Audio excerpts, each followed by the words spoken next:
नमस्कार मित्रों, मैं हरिओम एस्ट्रोलॉजर आपका अपने चैनल में हार्दिक अभिनंदन करता हूं। आज मैं आपको सुनाने जा रहा हूं विघ्नराज संकट चतुर्थी ब्रह्म कथा। अब करिए कथा का भक्ति भाव से श्रवण। बोल गणपति भगवान की जय।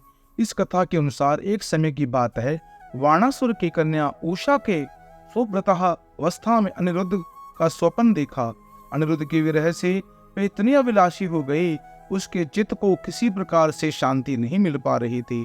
उसने अपने सहेली चित्रलेखा से त्रिभुवन के संपूर्ण प्राणियों के चित्र बनवाए। जब चित्र में अनिरुद्ध को देखा तो कहा, मैंने इसी व्यक्ति को स्वप्न में देखा था, इसी के साथ मेरा पाणी ग्रहण भी हुआ था। हे सखी, यह व्यक्ति यहाँ कहीं भी हो, उसे ढूंढ लाओ, अन्यथा उसके वियोग में मैं अपने प्राण त्याग दूंगी। अपनी सखी की बात सुनकर चित्रलेखा अनेक स्थानों में खोज करती हुई द्वारिकापुरी में जा पहुंची। चित्रलेखा राक्षसी माया जानती थी। उसने वह अनिरुद्ध को पहचान कर उसका अपहरण कर लिया और रात्रि में पलंग सहित अनिरुद्ध को उठाकर वह गोधूलि वीला में वाणासुर की नगरी में प्रविष्ट हुई। इधर प्रद्युम्न को पुत्र शोक के कारण असाध्य रोग से ग्रसित होना पड़ा। अपने पुत्र प्रद्युम्न एवं पौत्र अनिरुद्ध की घटना से कृष्ण जी को भी व्याकुल हो उठे। रुक्मिणी भी पौत्र के दुख से दुखी होकर बिलखने लगी। खिन्न मन से कृष्ण जी से कहने लगी, हे नाथ, हमारे प्रिय पौत्र का किसने हरण कर लिया, अथवा अपनी इच्छा से कहीं भी गया हो, मैं आपके सामने शोकाकुल होकर अपने प्राण छोड़ दूंगी।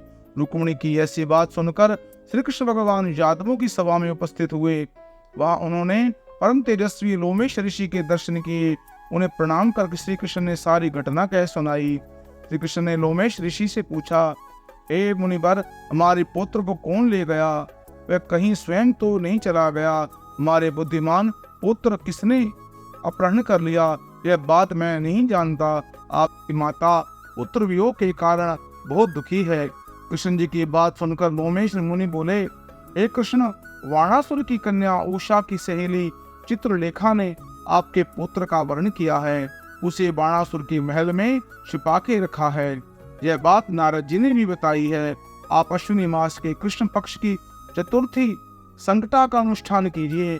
इस व्रत के करने से आपका पुत्र अवश्य ही आ जाएगा।